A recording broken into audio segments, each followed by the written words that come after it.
And here we are in the Bus Stop Toy Shop, and we're with the owner, Duncan Connor. Hello, Duncan. How are you today? I'm good. Positive. Excellent. Now, you were telling us there that you're approaching the 15th anniversary of the Bus Stop Toy Shop. Yeah, it's hard to believe we've been here 15 years. Feels like 5 minutes, but yeah, 15 years this July. And as we can see in your shop, you've got an absolute incredible amount of stock, all sorts of different things, toys, books, comics. It's been quite a year, obviously, but you were telling us, though, that you've had some very loyal support from your customers. Yeah, we have a really loyal group of regular customers that come in here week in, week out, and the support from them has been absolutely incredible this last 14 months. We certainly wouldn't be here without them. Yeah. It's been appreciated. When we opened up last Monday, there was queues outside the door all day, and it's been fantastic to see every day again. In terms of, what would you say, over lockdown, what's been the most popular things, and why do you think they've been popular, and what have you got the most out of in terms of your own personal gaming? Well, two things particularly stand out. Pokemon has enjoyed an enormous amount of interest over lockdown. I think a lot of previous collectors have gone back to their collections and decided to spend their time in lockdown completing those collections, buying new cards. The Pokemon's 25th anniversary this year, and it's every bit as massive as it was when it first came out. So Pokemon is huge and will be for the rest of this year.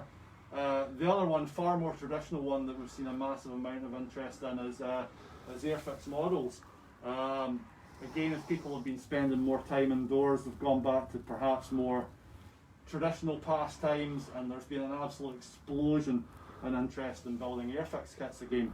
The other one to mention would be board games. Again, families spending more time indoors with each other. They have taken to playing board games as a family game, which is fantastic. It's a brilliant way to spend time as a family. Brilliant. And like you say, I mean, you do a lot of, you're one of the shops also that do a lot of events as well, and obviously people have been really missing that over lockdown, but that will hopefully be coming back slowly but surely. Yes, indeed. We'll be taking tentative steps, hopefully the next stage of easing, which is scheduled for a week on Monday, and that should allow us to start getting some people back in playing games in the store. That's a long way from normality, unfortunately, still, to the big events we run, but hopefully by summertime we'll be able to offer a programme of events every week that's at least pretty similar to what we ran pre-lockdown.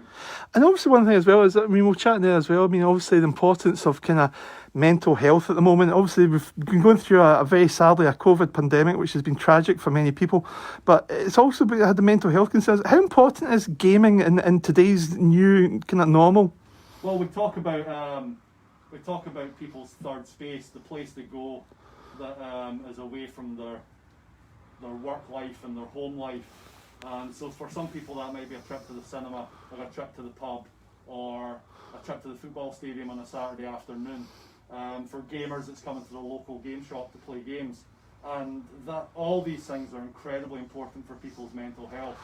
So we are obviously thoroughly looking forward to being able to welcome people back in here, because it is their escape, it's what they do with their free time, it's where they meet their friends, and we can't wait to get back to it.